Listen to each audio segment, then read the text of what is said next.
Мына Орео пирогының дәмі енді өте керемет болып шыққан. Қарапайым заттардан ғана осындай дәмді пирогты дайындағыңыз келсе, бейнені соңына дейін қараңыз.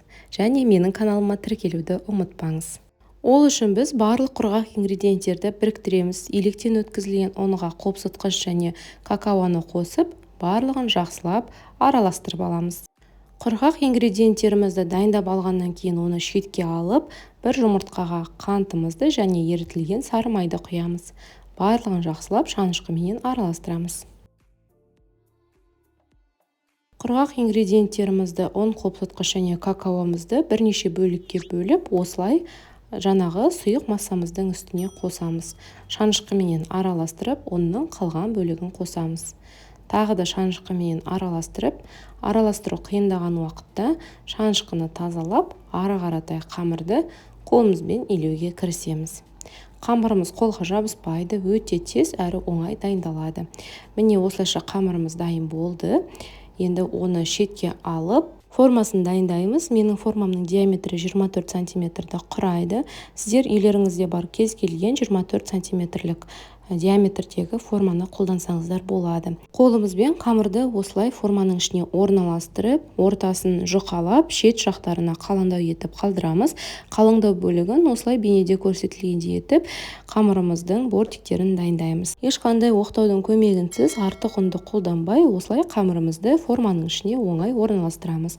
Енді оны шетке алып, салмасын дайындауға кірісеміз. Майлылығы 20% болатын қаймаққа жұмыртқа және қантты қосып, барлығын шанышқымен жақсылап араластырамыз. Енді осы кезде сұйық массамызға жүгері крахмалын қосып, барлығын араластырамыз. Санаулы минуттар ішінде осылай өте оңай әрі тез дайындалады. Енді осы сұйық массамыздың үстіне Орео печеньесін алып, осылай ұсақтап, қолымызбен бөліп, ішіне саламыз. Рецептке қажетті заттар мен олардың мөлшерін толығымен бейненің соңында описание бөлімінде ешеу батырмасын басу арқылы көре аласыздар. Барлығын сол жерде толықтай жазып көрсетіп кетемін. Осылай барлық Орео печеньесін салып, тағы да жақсылап араластырып аламыз. Осылайша біздің салмамыз дайын болды. Енді осы салмамызды алып, жаңағы дайындап қойған қамырымыздың үстіне орналастырамыз. Қамырымызды пісірген кезде біркелкі пісіп шығу үшін осылай үстінен шанышқымен басып аламыз.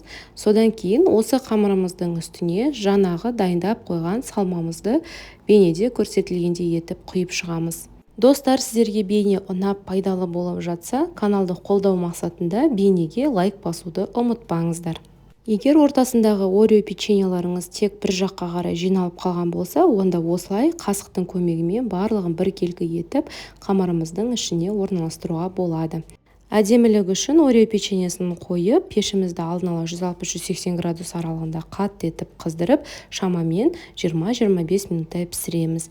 Піскеннен кейін толықтай суытып, суып болғаннан кейін ғана барып формамыздан босатамыз. Формадан көріп тұрғандарыңыздай қамырымыз өте оңай әрі тез алынады.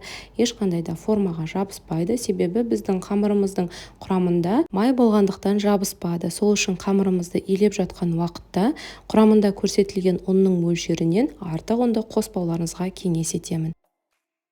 Санаулы минуттар ішінде осындай өте тез әрі оңай дайындалатын ерекше дәмді, бірден көзге түсетін Орео пирогын сіздер де дайындай аласыздар.